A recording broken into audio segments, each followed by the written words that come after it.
Owen, can you put me into the attendees? Yep.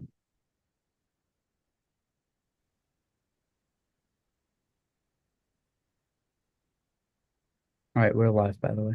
Great, thanks. Owen, can you put me into the attendees? I will, yes. Yep. All right, welcome. Welcome to the June meeting of the Northborough Conservation Commission. My name is Greg Young. I'm the chair of the commission. Great, thanks. Owen, can you put me in? And this open meeting of the Northborough Conservation Commission is being conducted remotely, consistent with Governor Healy's executive order of March 29th, 2023, an act relative to extending certain COVID-19 measures adopted during the state of emergency. All members of the Northborough Conservation Commission are allowed and encouraged to participate remotely. The order allows the Northborough Conservation Commission to meet entirely remotely so long as reasonable public access is afforded so that the public can follow along with the deliberations of the meeting. The public is encouraged to follow along using the posted agenda unless the chair notes otherwise. Members of the public who wish to view the live stream of this meeting may do so by going to Northborough Remote Meetings on YouTube via the link listed on the agenda. Ensuring public access does not ensure public participation unless such participation is required by law. This meeting will feature public comment. Members, when I call your name, please respond in the affirmative. Dan Clark. Here.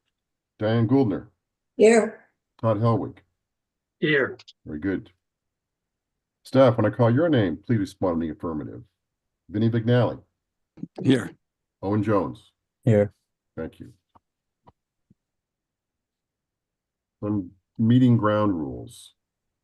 For presenters and or applicants listed on the agenda, the chair will invite each speaker or applicant on the agenda by name to make a presentation and speak to their application. Participants will provide their full name and hold until their name is called. Each speaker will be asked to mute their phone or computer when not speaking and to speak clearly and in a way that helps generate accurate meeting minutes. Those responding will be asked to wait until the floor is yielded to them by the chair. Speakers who wish to respond to the comments of others do so through the chair, taking care to identify themselves. Each vote taken by the commission will be conducted by a roll call vote. For items with public comment, after members have spoken, the chair will afford public comment as follows. By phone, dial *9 to raise your hand and wait to be recognized. Please note that part of your phone number will be visible to those viewing the meeting. By Zoom, click raise hand on the bottom of your screen and wait to be recognized. The chair will ask members of the public who wish to speak to identify their names and addresses only. Once the chair has a list of all public commentators, I will call on each by name and afford 3 minutes for any comments. A reminder that this meeting is being recorded and will be available for viewing via the Northborough Remote Meetings tab on the town's website. Diane, all yours. All right. Pursuant to Chapter 2 of Acts 2023, an act relative to extending certain COVID-19 measures adopted during the state of emergency, signed into law on March 29th, 2023. This meeting will be conducted, by a remote participation. No in-person attendance by members of the public will be permitted.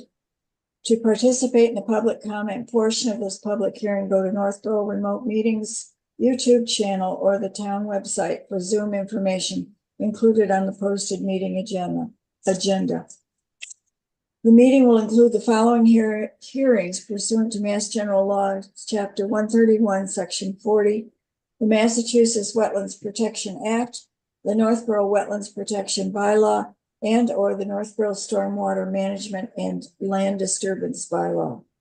First is a request for determination of applicability for Saddle Hill Drive, map and parcel 10136, owned by Deepak Biswa, to enclose the existing single-family house deck to be a 3-season room.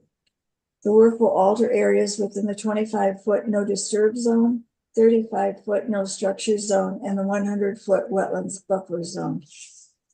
The next is a request for determination of applicability on 2 Chapin Street, map and parcel 3546, owned by Janelton Silva, to replace a single-family house fence and deck and add a new patio. The work will alter areas within a 25-foot no disturb zone, 35-foot no structure zone, and 100-foot wetland buffer zone. Next is a notice of intent on 29 Fay Lane, map and parcel 44/4, owned by Christopher Milton, to replace a collapsed retaining wall at a single-family house. The work will alter areas within the 25-foot no disturb zone, the 35-foot no structure zone, and the 100-foot wetland buffer zone. And lastly, a request for an amended order of conditions and or amended stormwater management and land disturbance permit, 150 Boundary Street, the dog park, map 31, parcel 9, owned by the town of Northborough, to revise the stormwater management system to comply with limitations within a zone A from Marlborough Reservoir. The work will alter more than 1 acre and be within the 100-foot wetland buffer zone. And that's for tonight. Great, thank you, Diane. Tom Welcome. Beals has joined us. Tom, you're Hi, Tom. muted.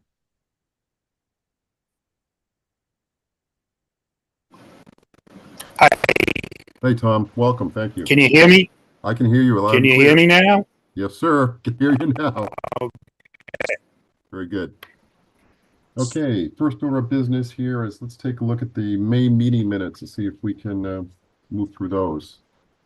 Anybody have any questions, comments, updates, corrections? No. No? No. No. Anybody else okay? Anybody have any issues? I see nodding heads. Diane, you're good? Make a motion Yes. to approve. Go ahead, Tom. Make a motion.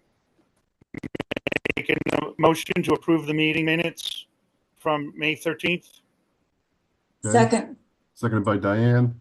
Roll call vote. Tom Beals, Yes.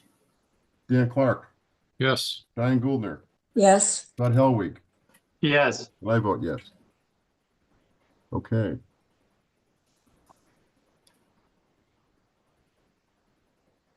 Okay, Vinny, the first one we have here up is the amended request to amend the order of conditions and the stormwater management land disturbance for zero boundary, the dog park. Yes. I know I That's did see Kunkel. some information flying back and forth on that one. I've got a hand up here from a Brandon Kunkel. Brandon Kunkel and I think Laurie Connors should be there. I see them both. Yes. Okay. Let's going to bring you in, Brandon. And Laurie. Okay.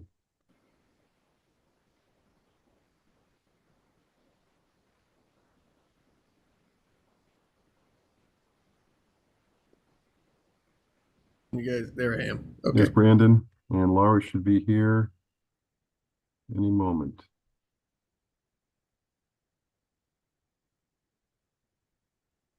Hey, Laurie. Hello, I look Hello. a little weird. Sorry about the lighting. No, it's okay. It's all right. All right. So what is going on here? I know that there was, Vinny, you had issued a number of questions, maybe 8 or 9 questions. I saw some correspondence flying back and forth. Are we going to talk about this? Continue? Sure. Well, if I could, I'll introduce myself. Brandon Kunkel, I'm the project manager for the applicant, Western and Sampson Engineers, engineer of record. And I'm here on behalf of the town of Northborough. And obviously with me tonight, I have Laurie Connors, director of the planning and engineering department with the town. That being said, we met with you folks back in January of this year.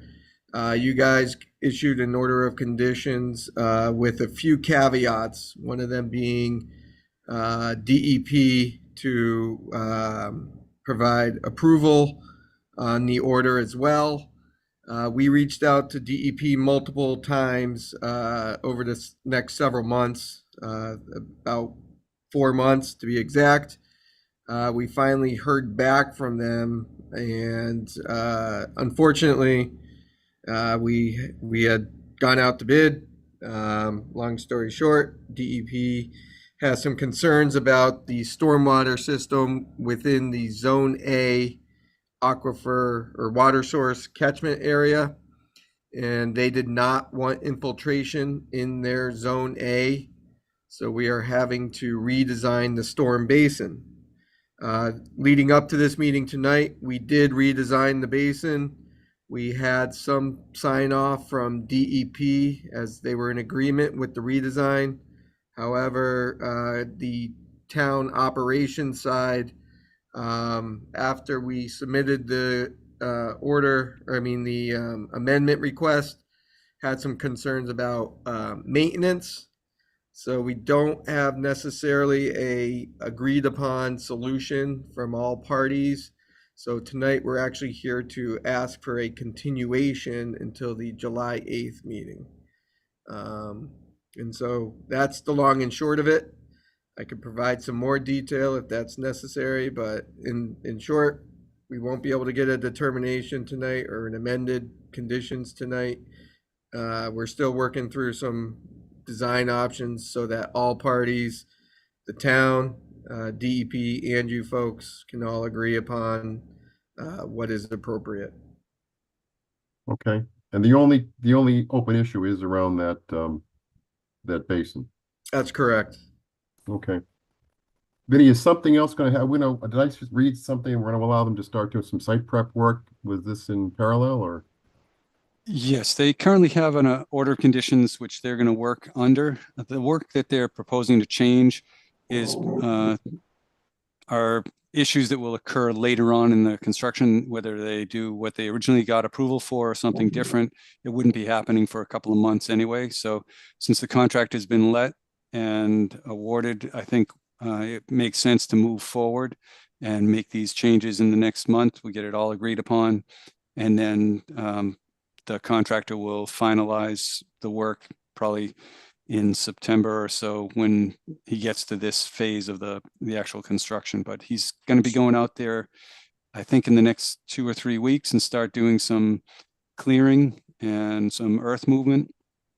And they've agreed to contact me when they have the erosion sediment controls in place, and I'll go out and inspect them. And they expect that to be probably in 2 weeks. Great. Okay, good. And they're aware of that there may be revisions coming.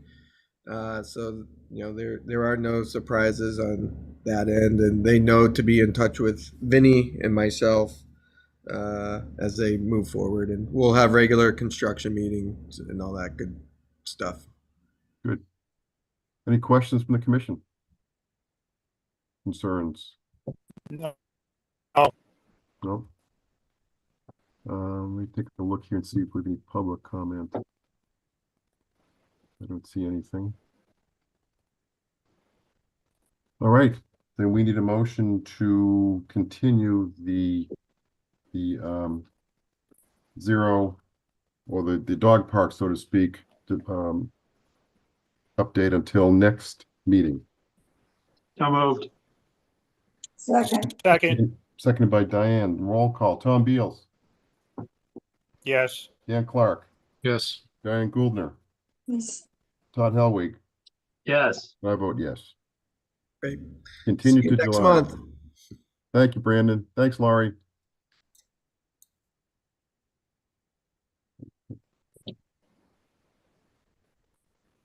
Another continuation here, stormwater management and land disturbance permit application for 6165 West Main and 10 Monroe Street, the fire station construction. And we see, I've got Jim Jackson. Yep, Jim Jackson, Chief. I don't see the chief. Okay, Oh, I see hand. Amy Dunlap. I don't know, but He's David Parenti. Okay, we'll bring Amy Dunlap in. Dave Parenti. is there Caroline or? No, everybody, we have people flying in here. So Okay. Owen's on top of his game tonight. Oh,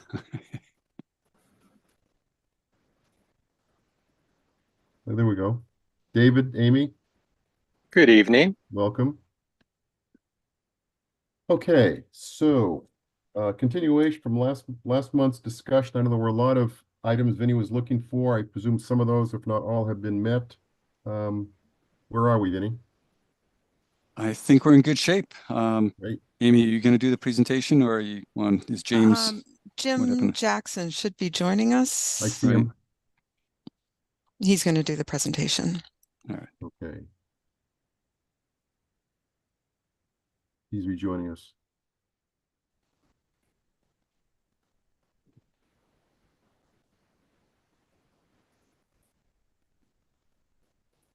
Hey, Jim, you're muted.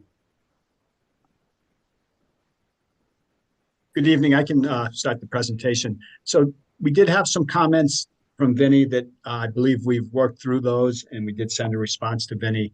So I think we're good on that. I just wanted to share my screen. We did have one kind of minor revision to the drawings that we discussed with Vinny. Is my screen coming up? Yes. Yes. Yeah, so based on some comments from the planning board, we've revised this west entrance slightly so that it lines up directly with the Dunkin' Donuts entrance across the street. And that's something they requested, and we had our traffic people look at it, and our traffic people also a little bit safer place for the driveway. So that's really the only change to the plans since the last set that they've been. We are requesting two waivers. We have a waiver for the minimum pipe velocities. In the pipes, we weren't able to maintain 2.5 feet per second velocity. And we feel that the BMPs that we have in place, the deep sumps, the hoods, and some of the grass swales and things will remove any sediment from the system, so we're not really concerned with sediments building up in the piping. So we feel we're requesting a waiver for that. And then we also have a waiver for the volume of I was leaving the site. We were able to reduce the peak runoff from all the major storms, 2-year, 10-year, 25, and 100-year storms. We reduced the peak runoff, but we weren't able to reduce the overall volume of runoff from the site due to it's really not suitable for a lot of infiltration on the site. We did as much infiltration as we could on the site. The rest we are detaining and detention systems to reduce the flows, but the overall volume will be slightly increased. So we're requesting those two waivers. And this project is a redevelopment, so the requirement is a maximum extent practicable, and I think they've met that standard. Okay, so Vinny, you have any open questions left? No, they provided there were only one outstanding was this plan, that there was going to be a revision. What is the date of the plan set that I'll be able to refer to when assuming the commission approves this? We'll give it a full set Friday's date, the 14th, June 14th. Okay, and that's going to be the same one as the one for the planning board? Because yes, we're going to approve. Yeah, the same plans. Yeah. Good. Okay. I've got three items that came off. I'm looking here from the minutes from last month, and they all are around an on-site LSP. And there were three items under that. One was verifying that the soil contamination is non-existent, or if there is, how to handle it. Secondly, is stormwater management from the DOT approval side, or I think Route 20 flow. And the last one was a note that one of the commissioners brought up around sub-slab ventilation as an option for construction. Yeah, so to address the first comment with the LSP, we do the town does have an LSP, Rob Berger, working on the site. So he, if there are any contaminated soils encountered, he will handle those. He feels the site is cleaned up, but there is some residual contamination, slight contaminations. So that may need to be addressed during construction, but he is on board to address any issues in construction. And the other one was on the vapor barrier for the image. And again, the LSP will make recommendations if that's needed. I believe there's going to be a vapor barrier anyways, but it might be a little heavier if it's needed. soils beneath. So you'll make a recommendation on that. Okay.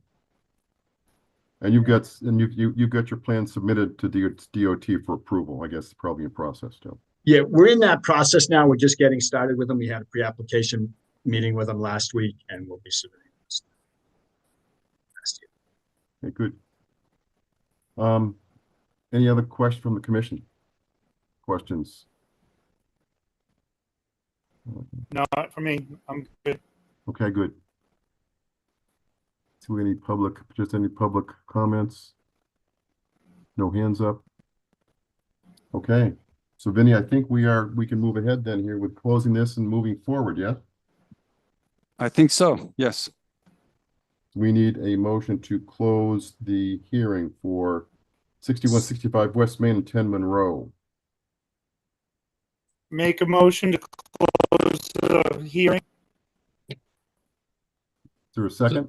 Second. Seconded by Dan Clark. Roll call. Tom Beals.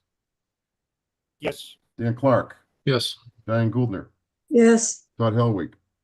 Yes. And I vote yes. Hearing is closed. We need now make a motion to issue a stormwater management and land disturbance permit. Vinny, any special conditions on that, or is it pretty standard? I think that one's going to be our standard requirements that they notify the commission when they're going to be starting work, pre-construction meetings, assigning an erosion control monitor so that there's going to be someone reporting weekly as required under the SWIP. And I think that was all. I didn't think we had any other bigger issues. Okay. So we need a motion for the stormwater management land disturbance permit application 6165 West Main and 10 Monroe Streets.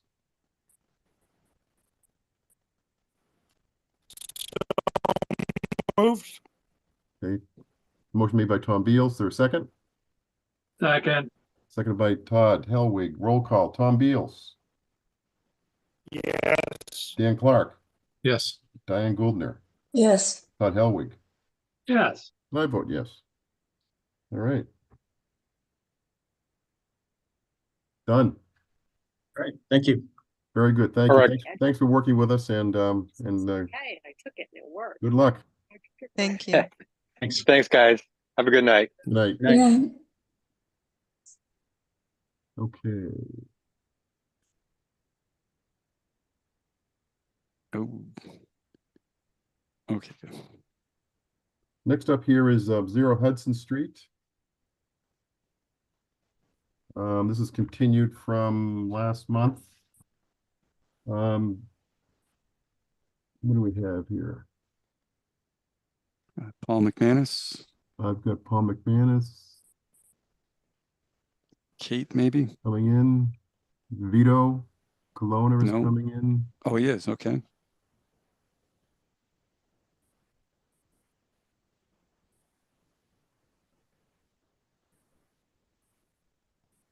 Yeah, that should be happening any moment now.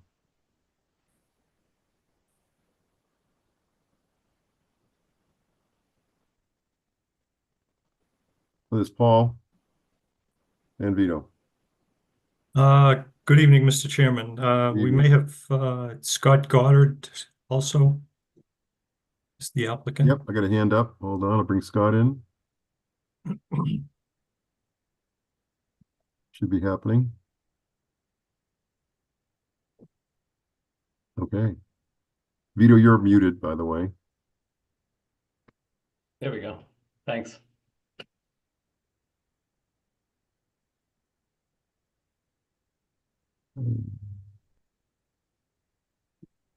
Scott's there somewhere.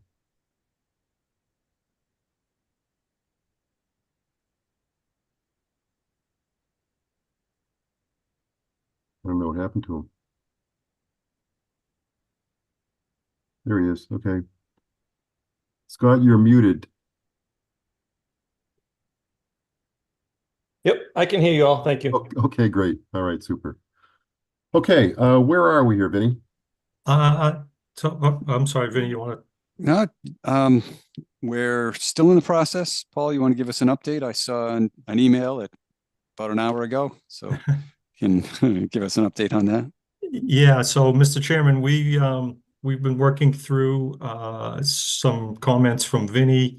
Our latest submission was May 27, I think.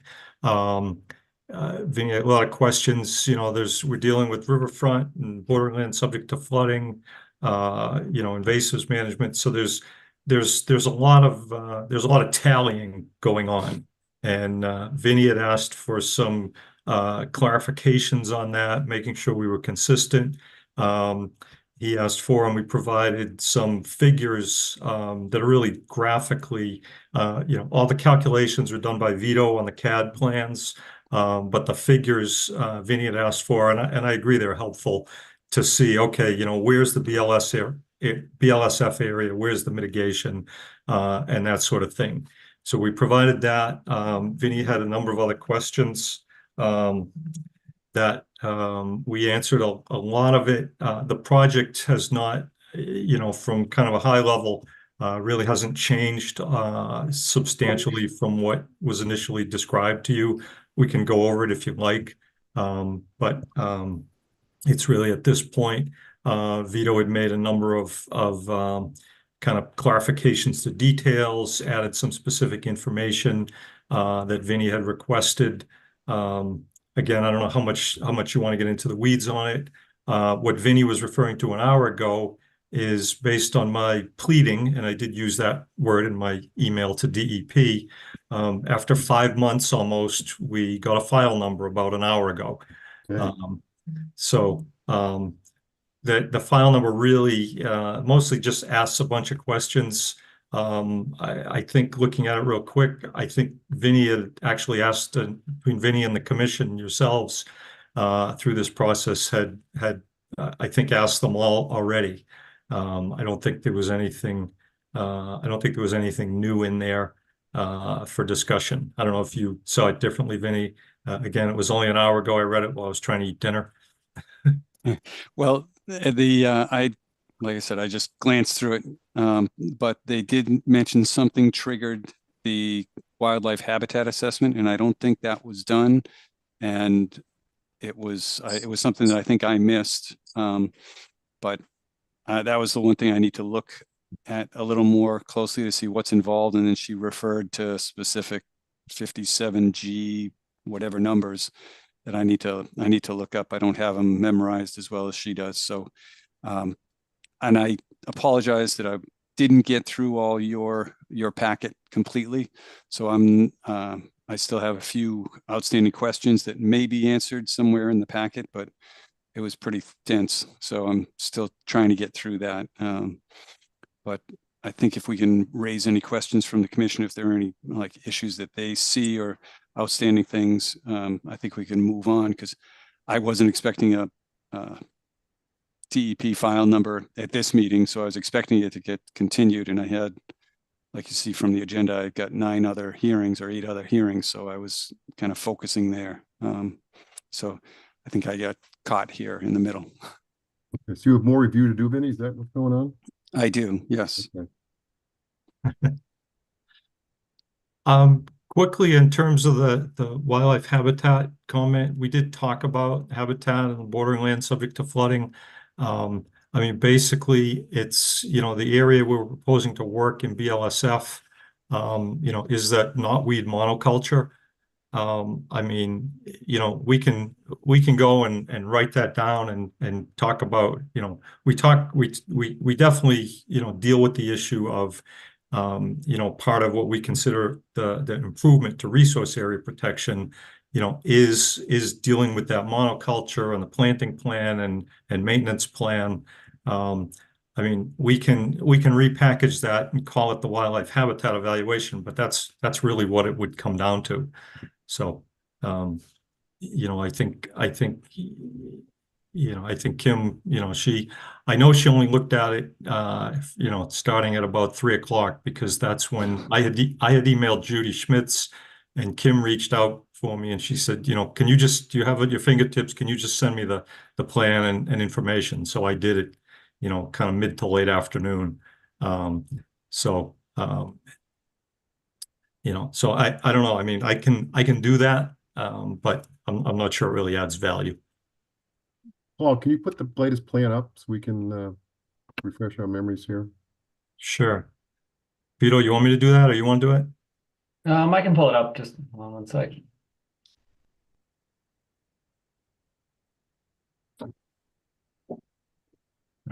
Okay, good.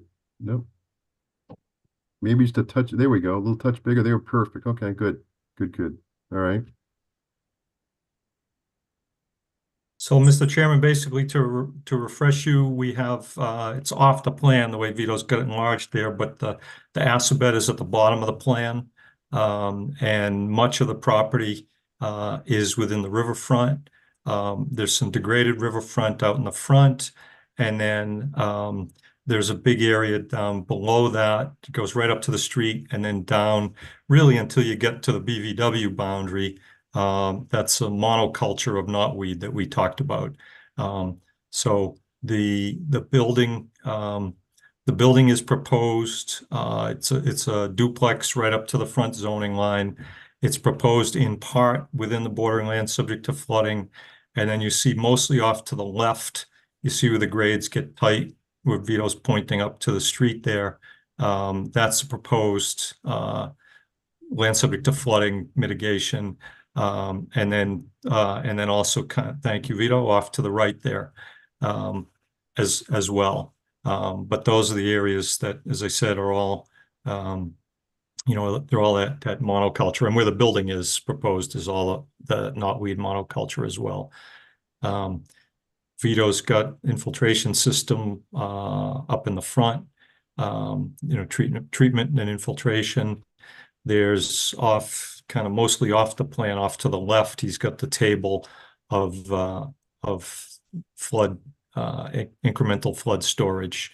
One of the things that Kim Roth had raised is, the mitigation has to have an unrestricted hydraulic connection, which I think, this is about as unrestricted as you can get. I'm not really sure where she was coming from on that one. But that was one of her pointed comments. That again, I don't know, Vinny, do you see it otherwise on that? I mean, I don't. No, I mean, if the river's flooding, and that's the idea of the land subject to flooding, I think it's just going to flood up to the wall, and those excavated areas are definitely going to get flooded. It's not like it's going to be restricted, but right. Those are some of the things they're usually aware of stuff. I just need to check to see whether I know it as well as they do, is kind of the question in my mind. Well, I think the reality is, it better than they do. Because that comment, for example, is I don't know where it comes from.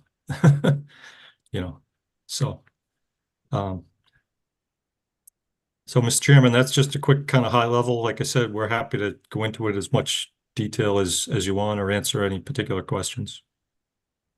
Okay. The question that I didn't see was the idea of the 25 and 35-foot zones. You had said that the commission typically just does it from the wetland edge, and in my short time here, it's been whatever the most distant resource area is where the 25-foot and 35 are measured from. So I wasn't sure what that was referencing. I think I mentioned it to Vito, he said something about 90 West Main Street, but that was kind of a different story, because that had development like right down to the wetlands, and they took out some buildings. So that was kind of a separate case that it would get waived. So we'd look for some justification here if that's what you would be looking for, because we actually have a couple of the hearings going on tonight where people are going to be requesting a waiver from that. So I wasn't sure what your response to that is. I mean, we could request a waiver, but I don't think it really applies, and that's simply because your regs are very clear under the bylaw that that bordering land subject to flooding doesn't have a buffer zone. It says specifically, it refers to the state regs, particular section in the state regs, and other resources don't have a buffer zone. So my interpretation pretty simply is that if there's no buffer zone, there's no 35-foot buffer zone. Yeah, Off of but it's not a, BLSF. right, but I didn't write these bylaws. I'm just looking at them, and what I read is, I don't read it saying a buffer zone. It says a setback. It's Well, a they- 25-foot and a 35-foot setback. So I think I read it as being a setback, and any resource area has that setback, is what the writers of the bylaw intended, is what the way I read it. And that's what I'm trying to kind of flesh out here. What is the reality? Yeah, so if I can just offer one item on that. So the section that offers that 35 and 25-foot buffer, it's under a section that's titled buffer zone standards. So it stands applicable to the buffer zone. So it's only those resources that have a buffer zone. Then it specifically in the section talks about buffer zone standards, and it really exempts everything else.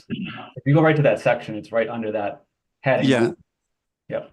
Right. I saw that it's in buffer zone, but I actually just read that as things that are limited in the buffer zone. So within the 100-foot buffer zone or whatever Right, buffer zones are exactly. out there, there is this additional setback for any resource area. So, like I said, that's the difficulty in writing bylaws. It's the details.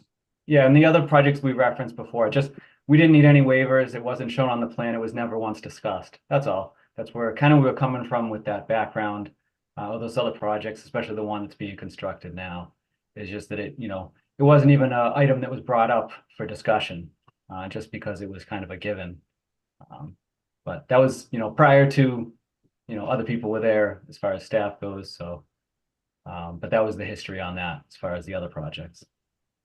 Well, looking at the plan here, all the building is inside the 100-foot wetland buffer. That's correct.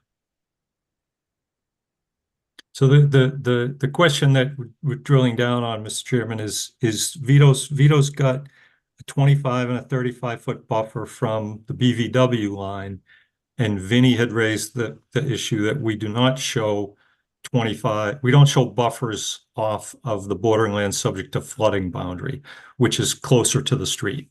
Hmm. So from the BVW boundary, we don't have any building within the 25 or the 35, any building or wall. There's certainly the BLSF mitigation proposed in there. There's the invasives management proposed in there, but no construction per se of building wall, that sort of thing. So Vinny's question was, why doesn't the plan have those buffers coming off of the BLSF? And our answer simply is that the BLSF doesn't have a buffer, so it doesn't have a 25 and 35-foot buffer, and therefore 25 and 35-foot buffer restrictions. That was our reading of it. Yep.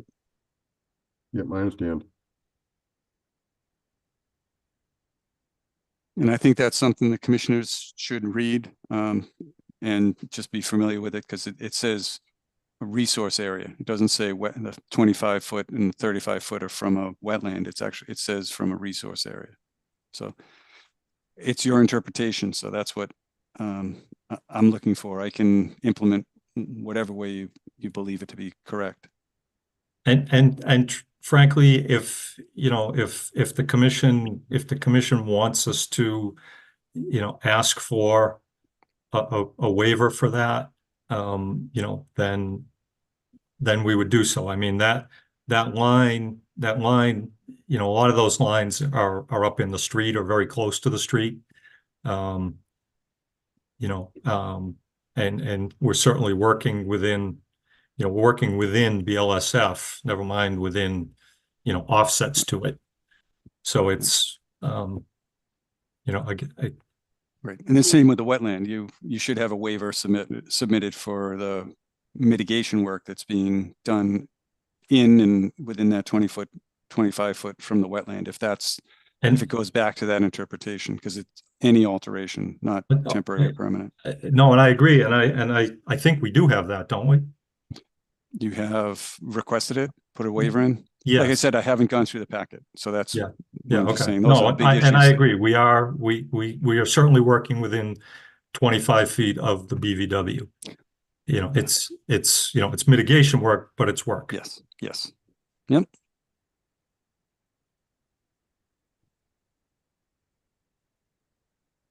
Well, I mean, as I think I've said this before, this is not my preferred lot in town. I mean, in my opinion, this is a borderline unbuildable lot. I don't believe that it's in the best interest of the town or the poor residents who buy it to do that.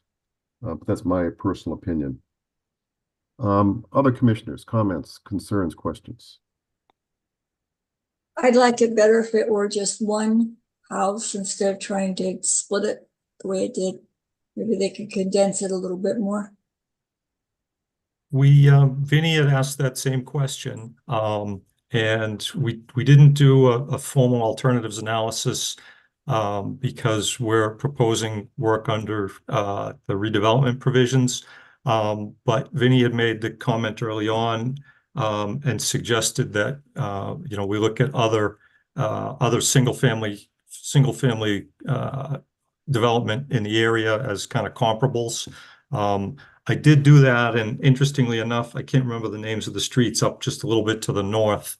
I want to say Kayla, maybe. Anyway, but those single-family houses that were, relatively recently built have more disturbance and more hard surface than is proposed here.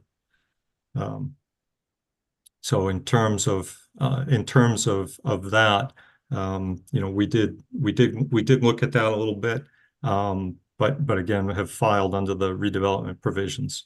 But we do provide a little bit of information about that. Thank you.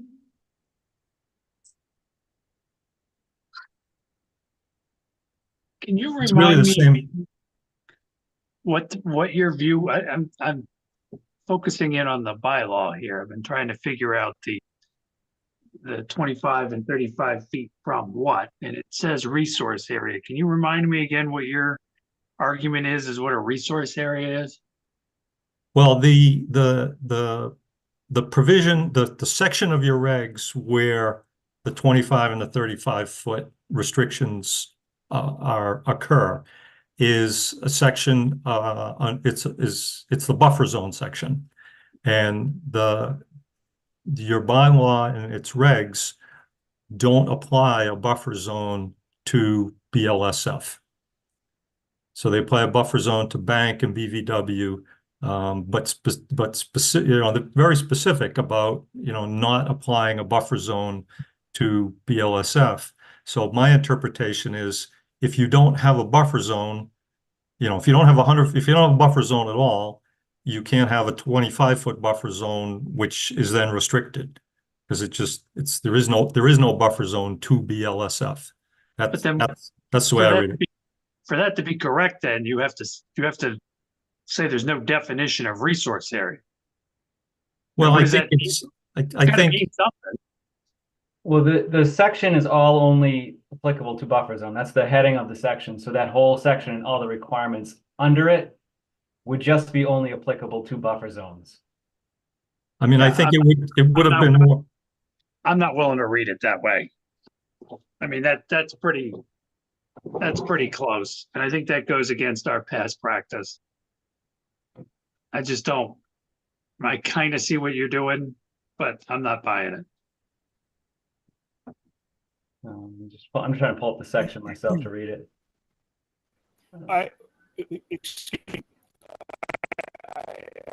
Yeah, because the section is under activities within the buffer. Vito, hold on, please, Vito. Oh, Go sorry. ahead, Tom. Sorry. Tom Beals, go ahead. I'm sorry, I'm having net issues again, but I don't think it was our intentions when we wrote that to address a buffer zone because there was a defined line with lands flooding. So didn't put anything in there to put a buffer past that. original intention was for the resource area.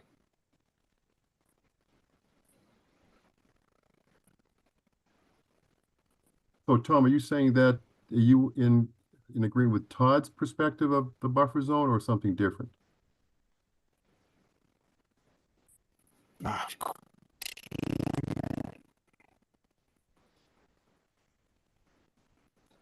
Yeah, the audio is tough to pick up.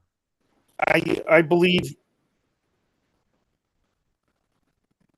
the interpretation. Okay. All right, go ahead, Vito. I'm sorry, go ahead. Well, I'm looking at 6.4, right? So you can get an abbreviated notice of resource area delineation. It says any person may use an abbreviated notice area resource delineation for the confirmation of a delineated boundary of bordering vegetated wetlands and any other resource area. So resource area means something in addition to.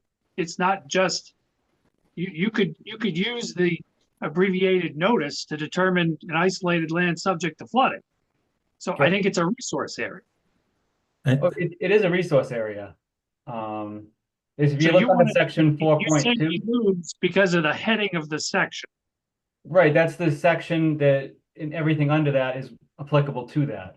So if you go to section 4.2, it would be saying, you know, things applicable to isolated wetlands, and then you apply that to bordering, say. So that's, you know, the heading is applicable. I'm not going to be in that area. I personally am not going to be constrained by what the heading says. It's just the way that it's written, that's all. And then, you know, we were talking about valid, you know, the other projects, and there's one with a valid order, that's the way it was interpreted on, right now, that's being under construction. I don't believe I've ever had this conversation before. Right, it didn't come up, because it wasn't. They snuck one past us then. Well, it's been a few of them then. That's all. Not intentionally either. Just the way that's kind of the way it always has. When this was originally approved, back when I think it was Mazzola was approving it, that didn't come up at the time either. And it was the same regulations, except it was the 1525, I think, but written in the same way. So I mean, that's you know, that's where we're coming from. If, you know, we can submit a waiver request for, you know, for the work in the, I'll call it the inner BLSF, the inner BLSF buffer for, you know, again, it doesn't, it doesn't, you know, materially change where we're coming from, because those areas are, you know, none of such areas on the site exist in a natural undeveloped condition, excuse me.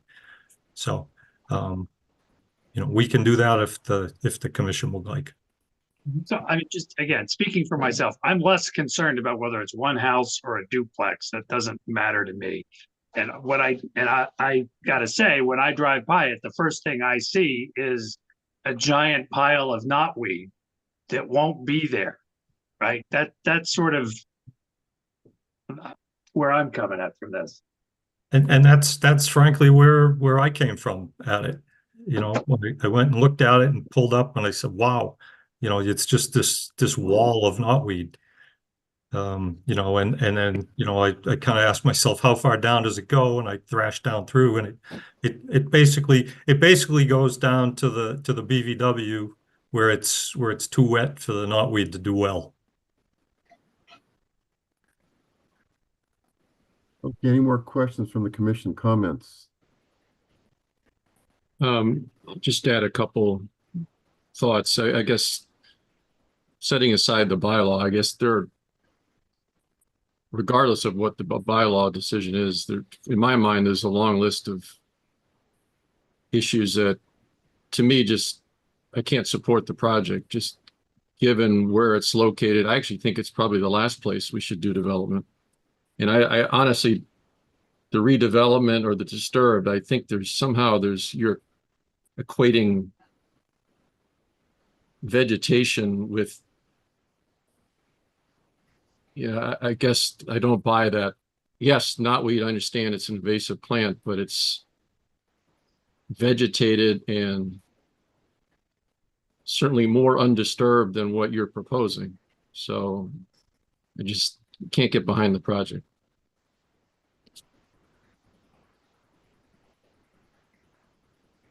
Any other questions from the commission? Comments? One last thing, Greg. Mhm. Excuse me. In clearing out the knotweed, that in and of itself is a big problem. How did you propose to do that and keep it away from all the other places that it will travel? Well, I mean, it's certainly, there's a protocol that we submitted to deal with it. And it does require, some maintenance for a few years to really knock it down. And it's very, it's critical to get, a native replacement plant community to come in and then manage the knotweed, manage the knotweed that you don't get on the first strike, so to speak. So we have a planting plan in there, and we have a plan for dealing with the knotweed initially, a planting plan, and then excuse me, that plan continues to deal with the knotweed for several years. Right.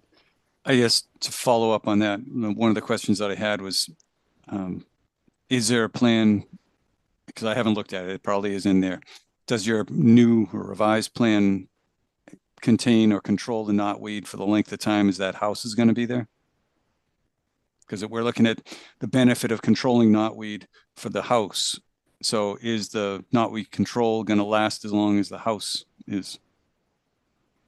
Well, the way these things are usually done, and what's proposed here, is you have a plan for several years to go in, get a replacement plant community, get that in place, and then that will be the mechanism in the long term, is that native plant community to get that in there, and that's the way. That's the way these situations are managed pretty universally.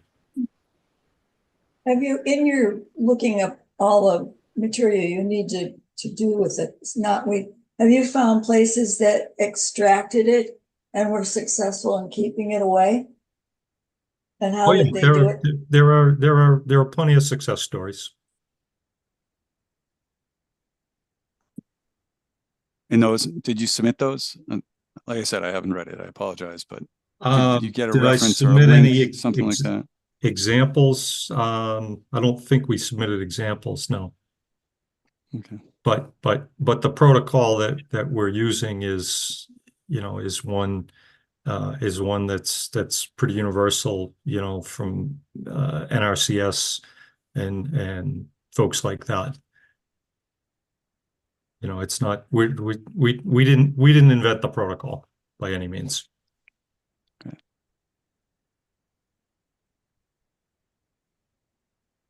Let me see if we have any hands up from any attendees. I don't see any. Okay.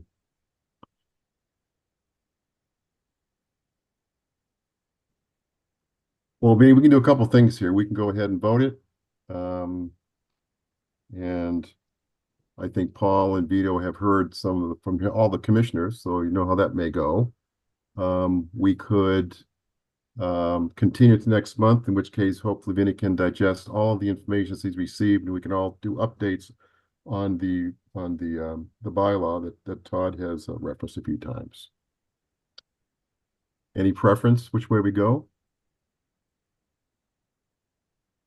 My opinion is to continue so that Ben can get through everything and we can address our internal issue with the border of the flood zone. Okay. Okay, so you're suggesting continuation. I guess we should put this in front of the applicant. Yeah, a continuation is fine. There's no problem there. I think we can work. I mean, there's only a few details left. One of the other things I wanted to throw in there about the vegetation management is, you know, the knotweed is naturally controlled with hydrology, which is evident on this site. So in our mitigation area, we're dropping the grade, and that grade drop will change the hydrologic regime such that it will go a long way to naturally push back the knotweed growth. So we have even more optimistic conditions on site. Okay. Very good. So Vinny, you think we're going to continue this and you can delve into that a little bit more? Yes, that's my preference. Okay. And the applicant Scott seems okay with that. Tom suggested it. And let's move ahead then with that. We need a motion to continue the notice of intent hearing for 0 Hudson Street. So moved. Is there a second? Second. Seconded by Tom Beals. Second. Tom Beals. Roll call vote. Yes. Yes. Dan Clark. Yes. Diane Goldner. Yes. Don Hellwig. Yes. And I vote yes. What's the date on that, Mr. Chairman? It is July 8th. July 8th. Thank you. All right. Thank you. All right. Thank you. Thank you, All right. folks. Have a Thank good you, night. Scott. Good night. Good night. Thank you.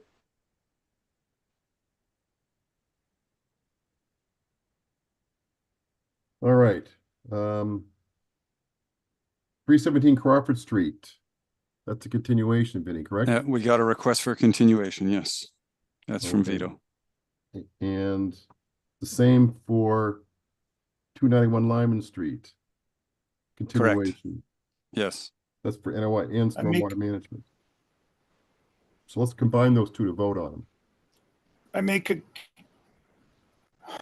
Let me set you up here in this one, Tom, first. We're looking for a motion to continue the stormwater management and land disturbance permit application for 317 Crawford Street, and also to continue the notice of intent and stormwater management and land disturbance permit for 291 Lyman Street. Is there a motion? so move. Okay, is there a second? Second. Second by Todd Hellwood. Roll call. Move. Tom Beals. Yes. Dan Clark. Yes. Diane Goldner. Yes. Yes. Todd Hellwig. Yes. I vote yes. Both are continued, Vinny. Right. Thank you. 4 Saddle Hill Drive, an RDA for Deepak Biswas. Yes, this one is a request for determination for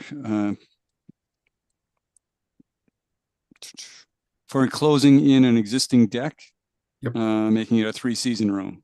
So you can see my plan here, or his sketch on 4 Saddle Hill Drive, right off Davis Street. There's a pond in that area and more wetland in this area, and then a mowed path out to the back towards where the river is, or the brook. This is a intermittent stream, so there is no riverfront, but the wetlands do come all the way up to this area here, which is about 19 feet off at the closest. Actually, I can zoom in a little for you. So 19 feet off the house is the wetland, and they have proposed straw wattles and sediment fence for a barrier in this location. And he's enclosing the deck that was up here, and I think adding stairs. I don't know if the stairs existed, but they're still within this area if they were. There's a 25-foot setback that encloses the whole area. So they've requested a waiver from that. as well as the waiver from the 35-foot, because currently this is all what's not wetlands is mowed lawn in this whole area here. Mhm. If you go down to on this side over here, if you're going up Davis, I think it's Davis Street or Davis Lane, whatever the smaller one is, you can look out right into the backyard in here and see what's going on. But what they're proposing is to the sunroom, one-story sunroom, changed from an existing deck. When they're techno posts to reduce the impacts near the wetland. And okay, so there is a new landing and stairs going down. So that's the proposal, and I wasn't sure if anyone had questions. This was a proposal, or they already did it? Well, it is their proposal, but they have, the construction has already started, and the building department, when they went out to do the first inspection, noticed that there were wetlands nearby and then contacted me. So the contractor is underway. It's been underway for probably 6 months now, and they stopped the work when they found out there were wetlands issues. So that's why it's still under construction. And The Vinny, it's the property- same footprint, right? Yeah, Mhm. it's actually using the same structure of the deck and just enclosing it. They have to beef it up a little for structural reasons, and insulate and do some other things, but generally it is the same structure. And this was a situation where the owner hired a contractor, a contractor to do the work, and the contractor had no idea what wetlands were and the whole wetland issue. So that's when the building department found it and called me in, and then we stopped the work until they got a permit.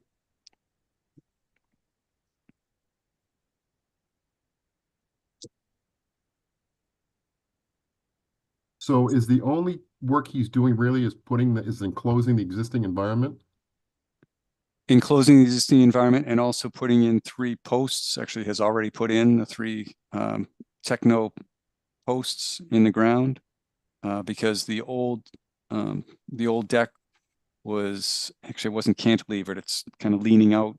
Yeah. It was supported by the building, I forget the phrase, but it didn't have posts, and because of the different load requirements for the roof and the live load inside, they need to have real supporting footings. You Are mean they adding a new structure though? They're adding a walls and a roof on top of what was a deck. I thought the stairs were new. And the stairs are new, yes. So they're adding to the node Yes. structure.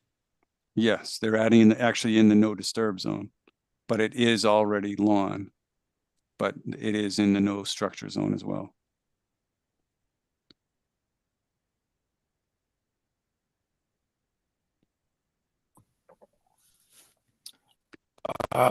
My comment would be that since it's a pre-existing, I would be willing to do it.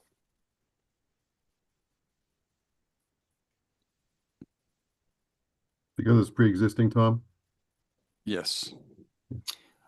Yes, I'm sorry if you can't hear, but I think, you know, that they are, whether theirs are or not, I don't think it makes a difference. I would assume if the deck was there, they already had stairs. But I'm willing to go with this particular circumstance. Yes, so that the existing structure it was a deck with stairs coming down, but because now it's going to have a door to go in and out, they needed a landing and then new stairs. So the stairs will be new, but they're replacing old, and then the landing is the actual addition besides a renovation type of thing for the steps. But again, this house is, I think, 30 years old, and the deck was original.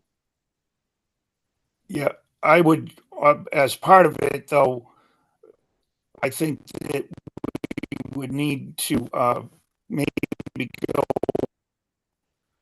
to ID house the wetlands are to the house, so that obviously would be part of the deed, but on both sides of where the wetlands are would be appropriate. I missed what you actually said, but I think you might have suggested that we put the wetland signs, one wetland sign on each of those two wetlands so that they know that they would be encroaching if they go beyond those signs. Okay, that's a good idea. I didn't think of that. Thank you. Yes. Yes.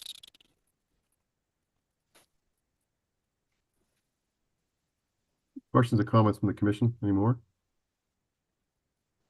Vinny, do you have any picture of this? I was just looking for them and I didn't put them into this folder. They're in a different file that will take a little while to get to if you wanted. Okay. I can pull it. Let's see if I can get it quickly.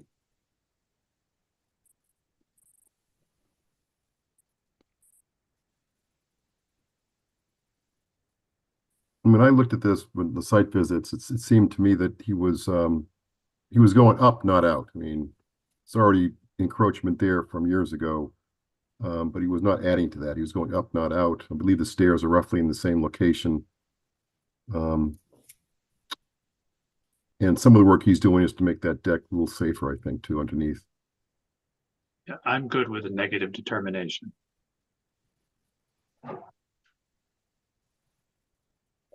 The computer's running a little slow. Okay, don't worry about it, Vinny. Don't worry about it. Okay. Well, does anybody, Dan, do you want to see pictures? Yeah, I guess I'm going back and forth. I mean, not sure why they wouldn't have to submit a notice of intent, but. Well, because it's already a lawn, already a deck. So they have not, the good thing is they didn't go into the wetlands and alter any wetlands. They were doing work right up close to it.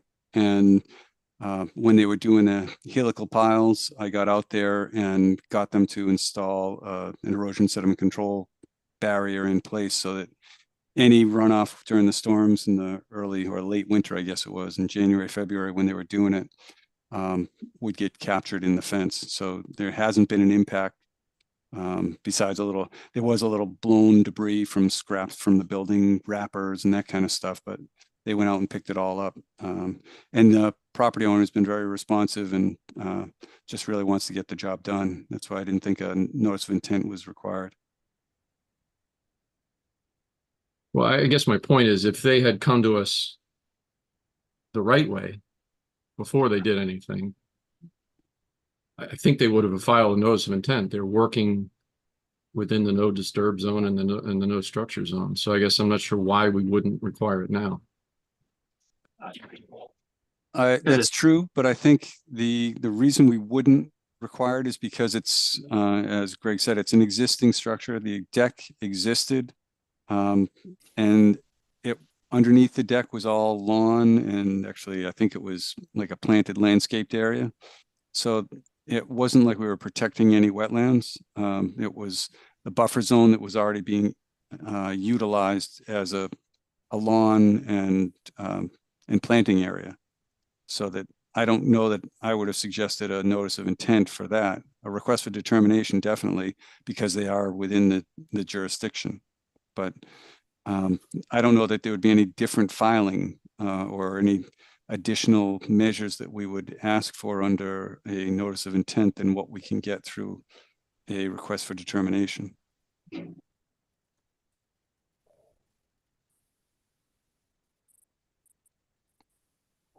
And my system is not happy.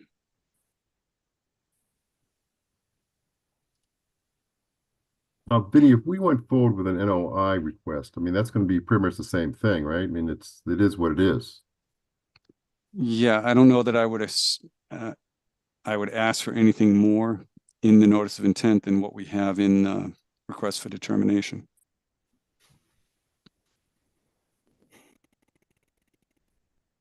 Okay. All right, anything, no attendees, like I say, check any hands up in the public. I don't see anything. All right, let's move ahead. We need to close the hearing, Vinny, right? Yep, actually, I'm just at the photos now, I think. Okay. Sorry.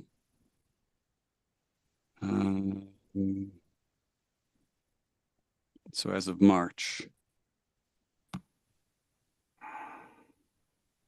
Let me stop sharing this one.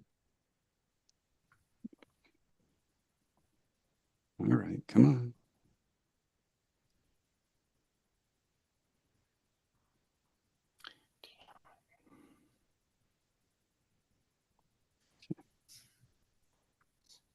And now I'll screen share. Oh, I got it twice.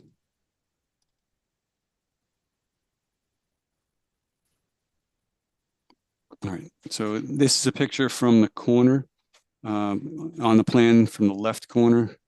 And this is the old deck structure that was posted out to the end because of the additional loads from the, can I go up? No, I can just zoom in. Because of the additional loads from the weight of a 3-season room, they need to put 3 posts right in there. And this is the wetland edge.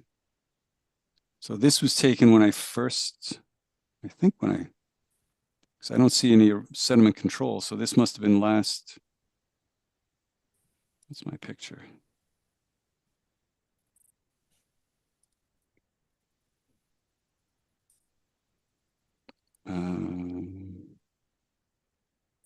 Sorry. I got to find out where that one, I think that was from March. Yeah, that was from March when I first got out there.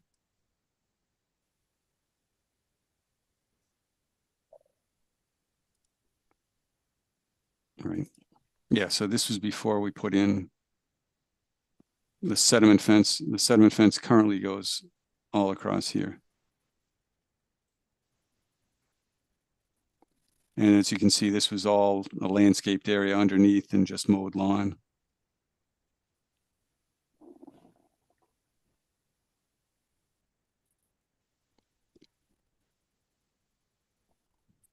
And I think I have another picture, but generally that's the idea. There's wetlands off on the, in the picture on the right side, a mowed path out to the back, and then wetlands here. It's nice cattail, really. It's got some nice wildlife in there.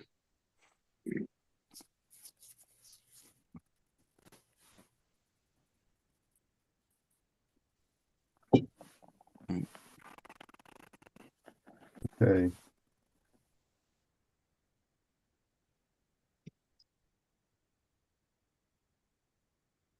Vinny, would we want to have him not mow in front there anymore? Not mow as close, maybe put a little protection on that wetlands, put a sign up close to the posts, or actually mount it to the posts. And then he'd have to walk under the deck to get around to the front of the house. That's a possibility, yeah. I just throw that out for discussion to see if that would mitigate some of that situation. But it has been a lawn that he's been using for 25 or 30 years, Yeah, however old the property is. Yeah, it's one of those where sins were committed under previous laws and regulations. So, okay. Well, actually, it was built before the setback was required. Yeah. So everything was in place legally. Yep. Yep. And I think, my view is he's not encroaching further. He's going up versus out. Yes. Okay, so let's close the hearing on the RDA for 4 Saddle Hill Drive. So moved. So moved. So we'll give it to Diane, and Todd did the second. Roll call. No, we're going to do issue a negative determination. No, this is to close first. Thank you. So we're going to vote to close it. Tom Beals. Yes. That's a yes, I think. Dan Clark, Yes. Diane Gouldner, Yes. Todd Helwig. Yes. I vote yes. Now we're talking about issuing a negative RDA with conditions, correct? Yes. So moved. And what are those conditions, Vinny? Second. Seconded by Tom Beals. I've lost control of the voting process. Tom Beals, Yes. Dan Clark, Yes. Diane Gouldner, Yes. Todd Helwig. Yes. I vote yes. Okay. Now, with the conditions, any special conditions, Vinny? You're muted. Signs. Signs. Yes, sorry about that. Yes, it's just an RDA, so we don't get the full list of the regular orders of conditions. So it would be any notes that I would put into the negative determination. And I think signs are probably the best thing that we could do. On those And two then- wetlands. Yes. Yep. Yep. On each of the, one sign on each of the Yes. wetlands. Yep. Anything Did else? you, I think, Todd, did you say something or did I miss it? You missed it. I mean, I didn't say it, I guess is the point. Oh, okay. All right, so I'll do it with two signs, make that condition to have two signs, one on each of the wetlands, Yep. according to our policy, the wetland Right. sign policy. Okay. Another RDA to Chapin Street. Over Yes. here. That's Okay, me, I hands think. up. This is the one we talked about last month for the first time, Vinny, right? Yes. But that's not it. No, it's different That's it. tab, but I couldn't get to the tabs because the video stuff was in the way.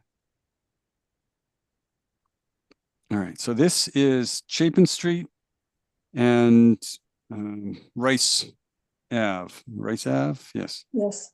And this is where to the south is goes to Edmund Hill, and if this you follow Rice up to the north, it heads up to the senior center area. So this is the one on the corner. Old, it was pretty old and dilapidated. The property owners sold, new buyers came in, they got all excited and they ripped down the old deck and did some grading and a little work out here, ripped down this old beat up shed that was out there and cut a few trees down in this area, a couple of trees that they weren't pretty, but they were still living trees. So they already got slapped for that. But what they'd like to do is a nice old, I think it's an old oak right in here that they saved. So what they want to do is put a fence up to keep the kids from going down this steep slope and into the stream. And this is a perennial stream. It's got a riverfront. But this whole area up here is all currently used as lawn and up until this area over here. And what they want to do is they are clearing brush, poison ivy, bittersweet out of this area in here, cut a couple of trees and just now they have the wood stacked over in that area. And they had some kind of, whether it's a raised bed garden in this area now, and then they basically got stopped. But what they're asking for permission to do now that they've been stopped is to put in a patio, rebuild the deck, and then put up a fence along the top of the slope. So what I'd like to do is have the fence probably 2 or 3 feet in from the top of the slope so they can maintain 2 feet behind the fence so they can do it and not have all the bittersweet and the other stuff growing up over the fence. Just typically what we've done in the past with other projects. But that's the request that's been made. And they're renovating the house, and the building department has stopped the work on all the renovations until they get approval from the commission. They have a large van or trailer. They have an RV that used to be parked right here. Yes. And I had that moved and now it's parked up in this area going this way. They've got a coverall shed type of thing, one of those, like a little plastic covered structure. I'm not sure what's under it, but that's up in this area also, outside of the 30-foot no structures. Vinny, is everything outside jurisdiction? Well, we have riverfront here. Yep. So it's where they have jurisdiction, but everything has been moved outside of jurisdiction. They took down the building that was in violation of the 35-foot setback, and they want to put a fence up, yep, which would be considered a structure under our bylaw. So we need to give a waiver for that 35-foot no structures if you want to allow a fence, which I think for safety's sake is a good thing. With I think there's a couple, 2 or 3 kids. Yeah, they have young kids. They would, going tumbling down the hill would not be a good thing. No. And how far is the patio off? The new patio was, I think they said a 10 by 15-foot patio, so 10 out, 15-foot wide. How And far off would that be off the resource area? What did I have? Outside 35? Yep, I just have to move you guys. Yeah, 1 inch equals 40. Right. So 1 inch equals 40, and that's basically that width. So yeah, it's probably about 45 feet away. Okay. But now they know anything they want to do on the property, they need to get approval from the commission. Okay. Go ahead, Tom.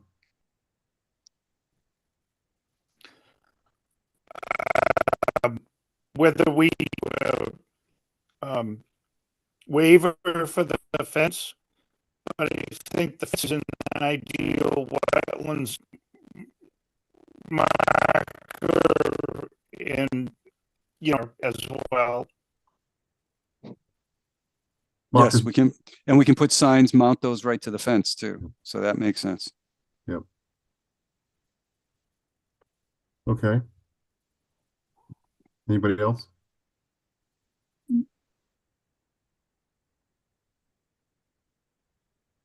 All right. So we're looking to approve the fence. That's a waiver for the fence. Put some signs, wetland signs on the fence. Maybe, I don't know how many, maybe 3. It's a pretty long run. Yes. And obviously stay outside 35 with everything they're building, which seems going to happen. Anything else, Vinny? No, I think this area over to the east, there's the wetland kind of comes up a little bit more. We may want to put a sign up there just so we have some delineation so there's no encroachment in that area. So 3 signs on the fence and 1 on the east end of the property. Makes sense. Yep. Okay, let's move to close the hearing for 2 Chapin Street. So move. Is there a second? Second by Todd. Roll call, Tom Beals. Tom, yes or no? Yes, thumbs up. Yes. Dan Clark. Yes. Diane Gouldner. Yes. Todd Helwig. Yes. I vote yes. The meeting hearing is now closed. Now we're looking to issue a negative determination of applicability for 2 Chapin Street with some conditions as outlined to Vinny around signs. That's primarily it, right, Vinny? Yes. And approve the waiver for the fence. Yes. Yeah. Yeah. Good. Yep. Okay. We need a motion for that. So moved. Motion by Todd.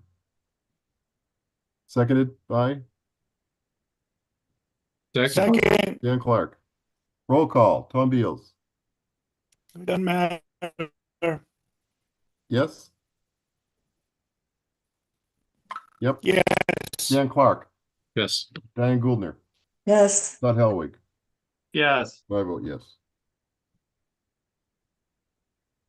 And they've been very cooperative, Vinny, working with you, I know, so.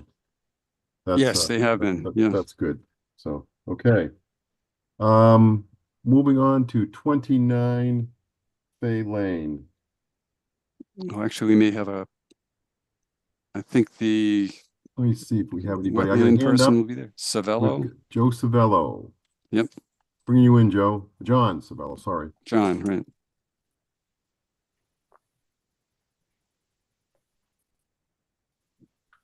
And this is a notice of intent, and we are still awaiting a DEP file number. Okay. Actually, I'm trying to bring John in, but it's not working.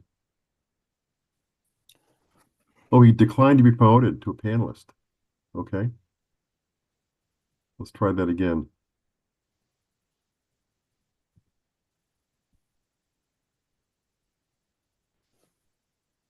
Okay, now he's coming in.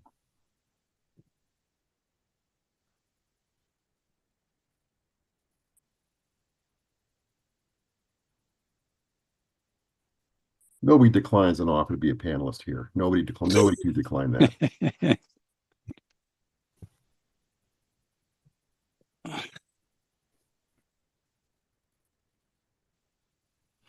Hello. I hear a voice. Oh, is it working? I hear a voice. Oh, great. I Excellent. don't see you. Is that okay? Oh, let me see if that, let's Wait. try that. There you go. Oh, good. Okay. Oh, perfect. All right. Okay. Oh, good. So 29 Fay Lane, NOI. And John, what is your role in this? Yeah, so my name's John Savello, Savello and Associates. We're land surveyors, wetland consultants in Marlboro. We were contacted by Wally from Wally's Landscaping. He's doing the landscaping on the site, and he's going to be in charge of constructing the new retaining wall that they're proposing in the side yard. So we, I don't know if I don't know. I can't put a plan up, but I think Vinny has a plan he might be able to put up, but I can't. I got it. So what we did was they contacted us and they told us that they had there's an existing retaining wall off the side and rear of the existing house that, excuse me, is in pretty bad shape. Part of it is falling down and it needs to be reconstructed. So they had a structural engineer design a new wall. They gave us the plans, and then we went out and did the site survey. We delineated the resource areas on site. We did a field survey. We drafted up a plan. We put the buffers on, and we put the new proposed wall on, and then we submitted to the board. So that's kind of where we're at. So there's a couple things. First of all, the plan we did, we actually, a few meetings earlier when you were discussing the 25-foot and 35-foot setbacks to the resource area, my plan actually shows the 25-foot and 35-foot zones from the wetland line, but there's also 100-foot, I'm sorry, 100-year flood line that we established from survey. It's an AE zone, so it has an elevation on it. And if we did the setback from that floodplain line instead of the wetland line, it would push the 25-foot no disturb setback into our proposed wall. So that is one thing I wasn't aware of. I thought, as the other engineer thought, that the 25-foot and the 35-foot zones were from the wetland line. I did not know it should have been from the floodplain line. That's where I've kind of not done that based on how you interpret that. I've just never heard of a floodplain line having a setback. So that's kind of what I thought. That was no disturb zone was from the wetland line. So originally we were outside of the 25-foot based on where the wetlands are. And we were in the proposed wall falls within the 35-foot no structure zone. So we were looking for a waiver within that 35-foot. I have a distance of 30 feet from the wetland to the face of the wall at the closest point, and then it gets further away on both ends. So we were looking for a waiver in that 35-foot zone, but we had a no disturbed into 25. But now that if we have to move that zone based on the floodplain line, then there's a chance I could move the wall. I could move it a little bit and I could cut the end off of it where he is proposing to extend it a little further. I could cut that end off and I could probably get it out of the 25-foot based from the floodplain line. It would be really close. It would be like I was just playing with it on the computer, and it would be about just about 25 feet. The reason we have the new proposed wall is 3 feet. It's 3 feet further south from the existing wall for one reason, is the new proposed wall is going to have a base platform that's going to go into the earth 6 feet. The wall is designed to have a base of 6 feet in so that it will not fall over like the old wall did. The old wall wasn't built correctly. So we have a distance from the corner of the garage to the face of the new wall of 9.5 feet. And he's going in 6 feet now to the garage. So that's going to leave him 3.5 feet off of the existing corner of the footing for that garage.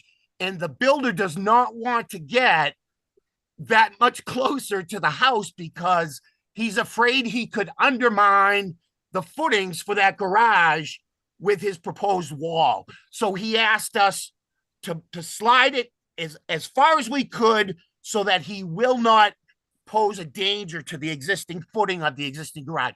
So that's the reason why we've moved the wall 3 feet further to the resource area than where the existing wall is, to give him that further protection off of the existing footing for that garage. So we originally were out of the 25, but now that I have to go from the 100-year flood, I think I could change. I think I could pivot that wall and cut the end off and still be out of the 25. So if that's an option, I think we could do that. But we would still be in the 35. There's no way we could get outside the 35 with where he wants to put that wall. So that's kind of where we're at in a nutshell. Okay. Couple things here. In speaking, Vinny and I checked the place out last week on site visit. So I'm a little, and Vinny may have some pictures too of this. Okay. But there was a question around the delineation where you used a certain standard versus what Vinny was suggesting should have been used. For the wetland delineation, I used existing vegetation, existing hydrology, and soil profiles, the way that I've been delineating wetlands, basically my whole career. Okay. Yeah, the form was the it was the Army U.S. Corps Army form. Corps of Engineers form Right. for the Northeast region. Yes. Right, It's not basically the Mass. it's basically the same form as the Mass DEP form. It's actually better, I think. It has more information on it than the Mass DEP form does. All right. So it's just a matter of which form to use, Vinny, right? It's not a significant change, and it's not vegetation versus soils or something. It's right. No. So, It's all three. Yes. okay. All right. right. So, and what I need to do for that is verify the wetland line, because the town has a wetland map or a mapped wetland area based on Mass DEP's 2005 information that's on the town GIS. And in that area, it's extensively larger than what was shown or what is presented here. I went out there when I just took a walk out there once, and there was, it looked like there were wetlands closer to this project than where the wetland line is shown.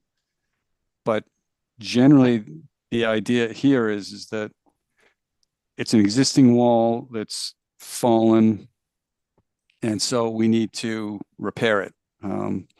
So whether the wetland line is 10 feet or 15 feet off the base of the wall or 30 feet off the base of the wall, it's still the same situation, I think. Yep. Okay. I'm trying to pull up this. I think I have that line is actually on one of my ortho photos that's in the resource area evaluation report, I believe. Okay. So I'm stopping the sharing of that. I'm going to pull up the photographs.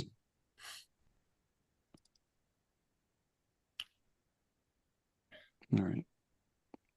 Okay, that is the wall that is in disrepair. That's the wall, yes. Yes, so this, right, you can see the wall going along here. That's the break that was in the wall, and then it continues farther over. And then this is all just low area. And this is a steep slope, like a 1.5 to 1 slope going down this area. Yeah. And then the next picture is, that picture was taken to the right, and this is a little farther over to the left. And holy moly. It's pretty dense. There's a lot of bittersweet, our favorite fruit there, and just a lot of growth going on there. We were lucky we surveyed it in April where we could actually see what was going on, you know? Did you flag it? Did you flag it, John? I did. I flagged it. I think I flagged it the first week in April, and in the report, it mentions, I have notes all through the data sheets about the vegetation just starting to come in. Right. And so this is the area where the wall has collapsed. It's not doing so great here up front, but that's where the wall has collapsed. And I'll just flip over to that image again. So the wall is collapsed in this area here. And then from you can see from the plan here that there is the same amount of wall beyond that by the corner. So it is a failed situation. We want to try to get it corrected. Right now, we are not able to close this hearing due to the DEP file number. Yeah, but no file number. I just want the commission to be aware. Are there other issues that I should be addressing in the next month with the proponent to kind of address this? Okay. They are proposing a sediment control barrier in this area here. I was looking at what needs to get for the construction. This is all paved driveway. I'm not exactly sure how they're going to bring materials in, but I was thinking this may need to extend a little farther. Whoops. Extend a little farther over so we can contain anything that might run off here and then before it gets down into the lower area. Yes, But Vinny, you're correct. that's That's correct. That's the staging area that I was told where they're gonna right in that driveway right outside the 100-foot is the staging area for all the materials. Oh, right outside the 100-foot. Yeah, because we had a note on there that says nothing to be stored within the 100-foot buffer. Right. Okay. Second question that I have, Vinny and John, is why not just use the same spot as the old wall? Why go 3 feet further out?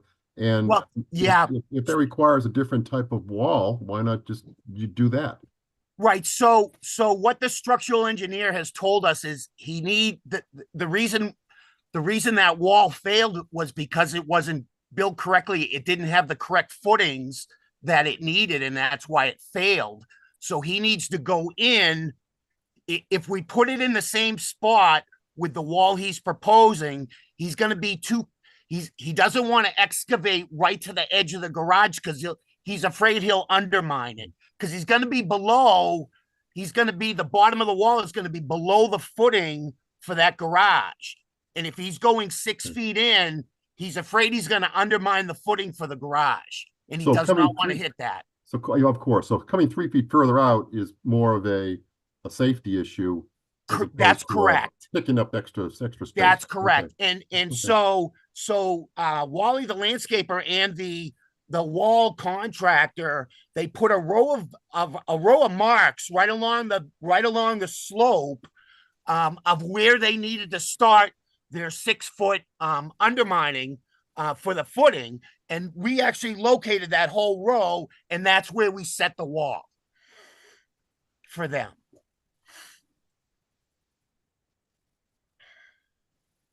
So that, Okay. so that's why it moved out, because it wasn't built right. You could see the way it fell over. It was a real poor wall. I mean, it was just not built right. So, and this is going to be the build it now and never have to touch it again type of thing. So, Okay. that's what we were told by the structural engineer. And he also just sent another letter to us, kind of outlining the remarks he had on his plans about the footings that were needed for the base of the wall. Okay. Any question from the commission? Any thoughts, concerns? We're not going to close, as Vinny mentioned, so. Yeah, I guess my thought is, I mean, I get it. We're going to need to replace the wall, right? We're going to probably end up there. But this all seems a little loosey-goosey to me, right? It seems like major surgery is what is going to happen here, awful close to the wetland. There's questions about where the line is and whether we're in the 25 or the 35 and how we're going to bring materials in and what kind. It seems like a bigger project than this sort of the materials we have before us. Well, Okay. I don't have a question about the wetland line, but I can definitely address the wetland line with anyone. But and as far as bringing materials in, it's pretty much going to be a block wall. So I know there were ideas being floated around about bringing in big concrete block walls that wouldn't need to have this engineered structure done, and they determined that there would be more. It would be more disturbance trying to move those blocks around than having to construct this. It's basically they're just going to have to get in there and dig with a machine with a backhoe, and I think access is going to be pretty easy. I think it's going to be easier than trying to bring in big structured, 2-ton blocks, because they definitely don't have the room to do that. So it's the area now is it is. I saw those pictures. It definitely didn't look like that when we were surveying, but it was pretty clear from the wall down to, we have an existing vegetation line that's shown on our plan, and that was a row of shots we took right along the edge of the drip tree line and on the ground, and there was nothing north of that. So that vegetation that's come in there, it's got to be mostly all grasses. I didn't even see any shrubs that had come in there. But so I don't think. I mean, I know it's close, and we kept the erosion control. We're actually using a double barrier. We're doing the silt fence all the way with the 6 inches entrenched and dug with the 8-inch straw wattle on top of it. So we have a double barrier for the erosion control, and also the native soils are all map out as Hankley fine sandy looms out there. They're all Class A soils, hydrology of A soils out there. So I don't think erosion is going to be a big issue. The fact that it's just, and Wally had told us that, because I had asked him how he plans on staging this. Is he going to remove the entire wall, or is he going to remove a section and build a section, remove a section and build a section? He told us that his plan was to remove a section and build, remove a section and build, and work the way across. So that would be another way to cut down the possibility of any erosion flows past that barrier. Yeah, that was one of my questions still outstanding, the idea of the sequence, the construction sequence. Yes, Because correct. that remove and build, wherever you start at, whatever side you're starting from, your only access is here. So I assume they're going to remove the whole thing and then start there and back out. I mean, that would be the way to go. Remove and build sounds a little difficult. Yeah, we can nail that down too. If we're continuing, we can nail that all down as well. Yep. All right, good. Just a quick question, Sure. Greg. It looked pretty vegetated to me. How much of that vegetation do you need to remove to do the construction? And then what do you plan to do afterwards? Do you have any sort of revegetative plan? So we originally had the silt fence along the 25 foot from the wet. So at the time that we did the survey and evaluated, there was nothing there. So if it has all come in now, I'm assuming it'll all just revegetate itself right up to the base of the wall again. I don't see why it wouldn't, since there wasn't really anything there to begin with when we saw it. So if it's coming that thick in 6 weeks, I don't see why it wouldn't just revegetate itself. Well, I think Dan's point is the idea of we should have some kind of a revegetation plan, just whether you're going to seed it with whatever mix you're going to propose. But I think our condition and the condition we would probably have is that we'll have no access on the downhill side of the wall in the future. Because currently there was like he would take a mower down there and go clear that area. And I'm thinking we may want to just let it grow in and maybe put a couple of shrubs or plants in there to encourage some good growth. Okay. Yep. So if you want to I will propose run that something- by the owner as well and see if that's not a problem. Sure. Okay. Okay. And we'll also we'll try to reevaluate that 25 foot from the 100-year flood. And if we can move that wall, we'll keep it all out of the 25. Right. Well, the first thing we need to do is get the wetland. You and I have to get out there and agree on a line. Okay. Okay. Yep. All right. Good.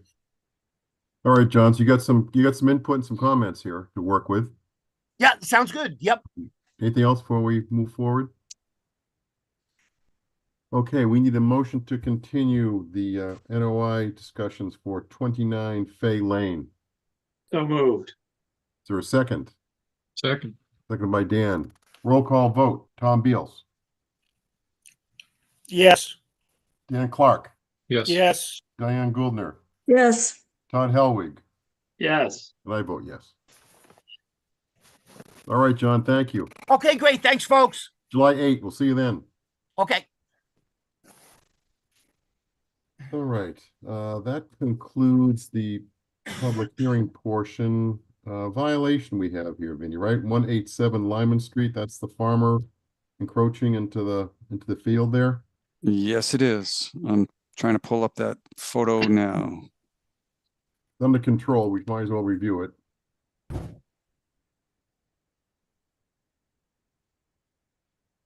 Street file. So this is in the area that is south of the new DCAM building at 187 Lyman Street. I don't see anything yet. No, I'm still trying to find it, but I don't want to waste time. All right. So basically there's a field there, an agricultural field, and access out to the back. The access used to be to that backfield. The access to the backfield used to be through the where the two big old barns were, and they would go out east to the backfield, and that is no longer accessible because of the new DCAM building. Where is it?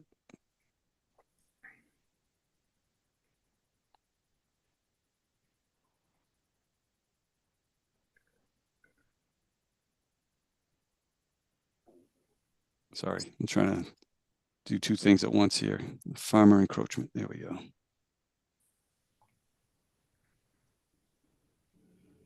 All right, sorry. And so the access there is limited. And so what the farmer did a year ago, created his own access road to get to that back field. And in doing that, he went into the 25-foot 25-foot no alteration zone. There it is. And so, yep. So this is the field. The wetlands are on the left side. This fence, it goes to the new DCAM building at 187 Lyman Street. This used to be the limit of work for the demolition of those big the long buildings that were on 187. So he cut through here, and this area here is right where the wetlands are. And then this is looking in the opposite direction. Actually, this one was the prior photo was taken almost a year ago.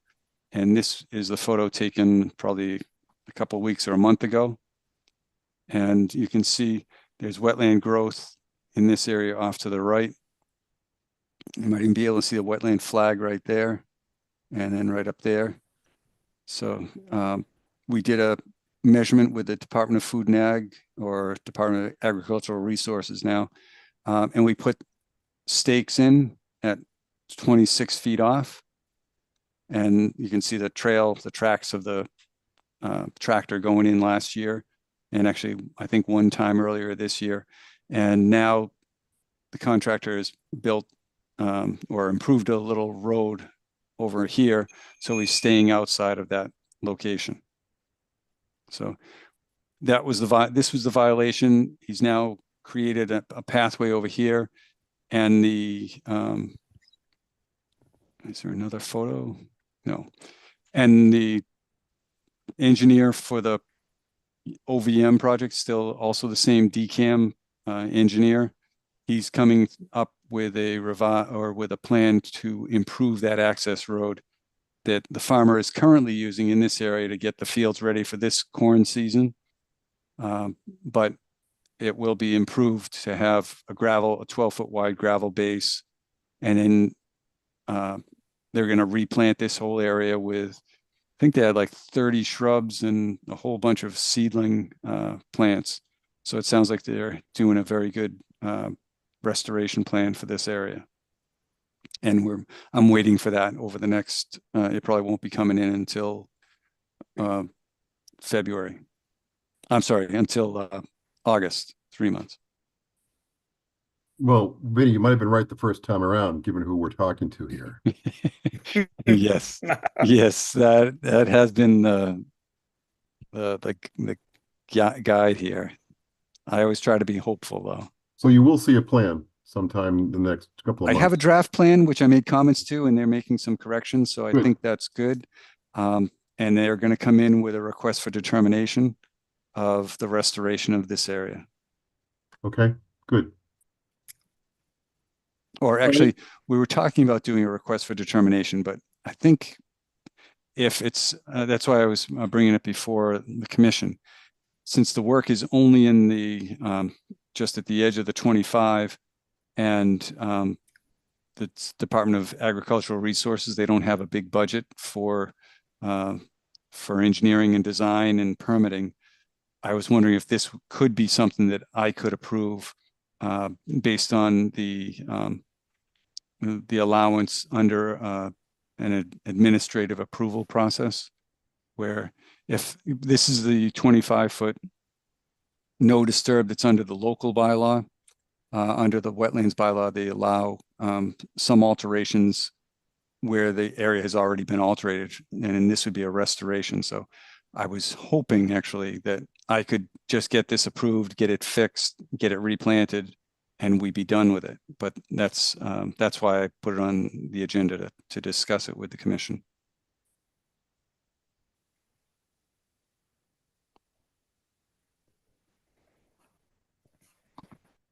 Any comments? Fine by me.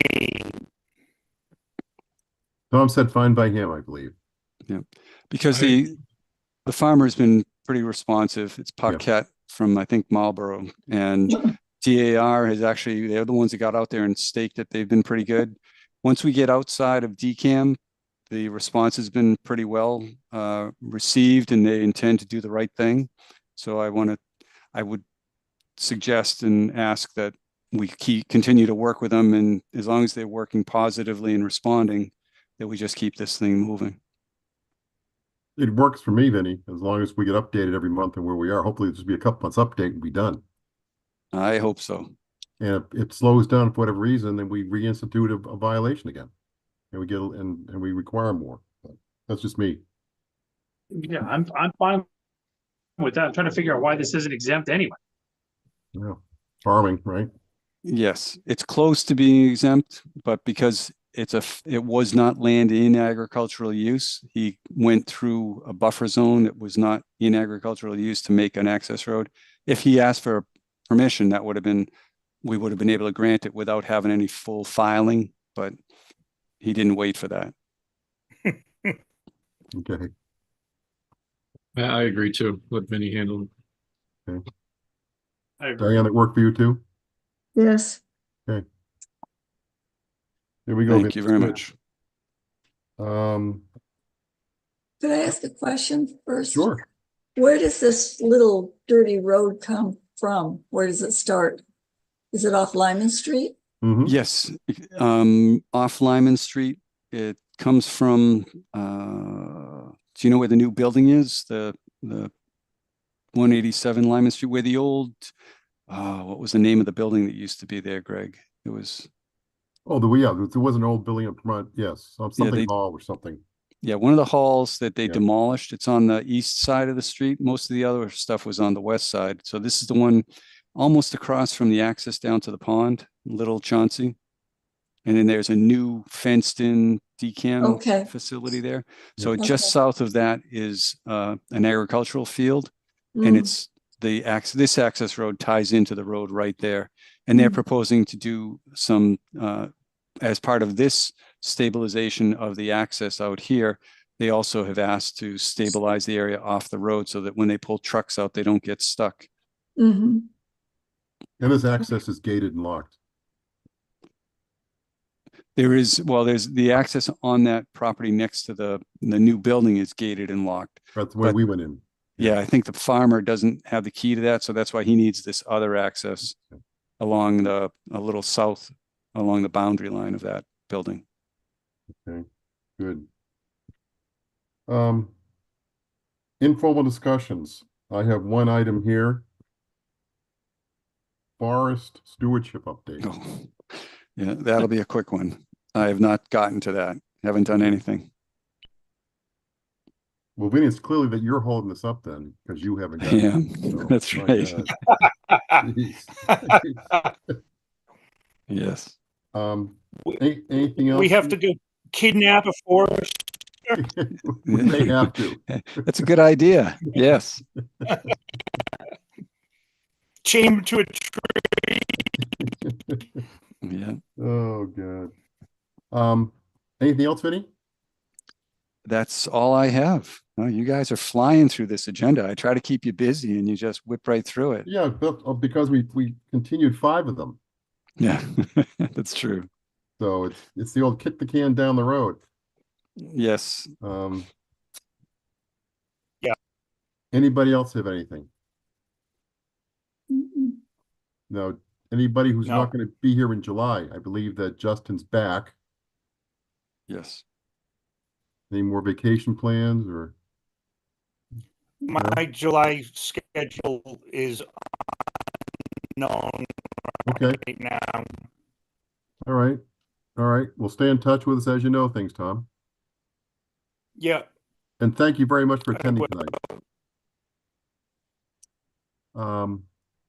Yeah, you're welcome. And Vinny, you're on vacation this week, right? I'm going in tomorrow to finish up the ones that you made decisions on, and then I will be gone for the rest of the week. And each one of us has a day where the phones get forwarded to us. Diane, you're Tuesday, Todd's Wednesday. Oh yeah. I don't answer the phone if I don't know anybody. Sorry about that. Good policy. That's good. Yes. All right. I would just suggest that given some discussions around 0 Hudson Street, that we all review the local bylaw again. Especially looking for some of those points around the resource area and the intent of the bylaw versus where it is in terms of the heading to the process or to a section. Right. And on the Dropbox page, I think someone tried to get in, and I don't did. know if they had a problem. I tried to get in today, and I was marginally successful. Okay, because it sent me a message that they needed like a second password, and they sent it to me, and I don't know why, because I wasn't trying to get in. So if you're having trouble with it, let me know, and I will try to figure out what the problem might be. Did you get in, Greg? I did.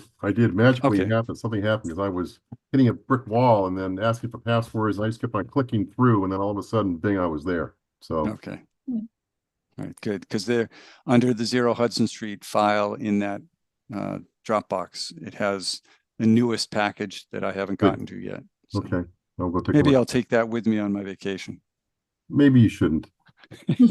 So, all That's right. good. Last time around, everybody good? Anything else coming up? No. No. All right. No. Owen Jones, Good. thank you very much tonight. Again, great support. We have a motion to close. We need a motion to close. Moved. Motion made by Second. Todd. Is there a second? Make- Seconded by Tom. Roll call. Tom Beals. Yes. Dan Clark. Yes. Yes. Diane Gouldner. Yes. Todd Helwig. Yes. I vote yes. Thank you, Vinny. Thank you. Thank Thanks, you all. folks. It was great. Yeah. Have a nice vacation. Yeah. Thank you very much. Yes. Good night, everyone. Good night. Good night.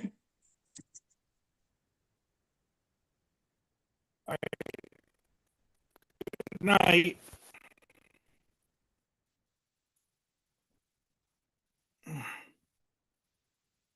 Come on.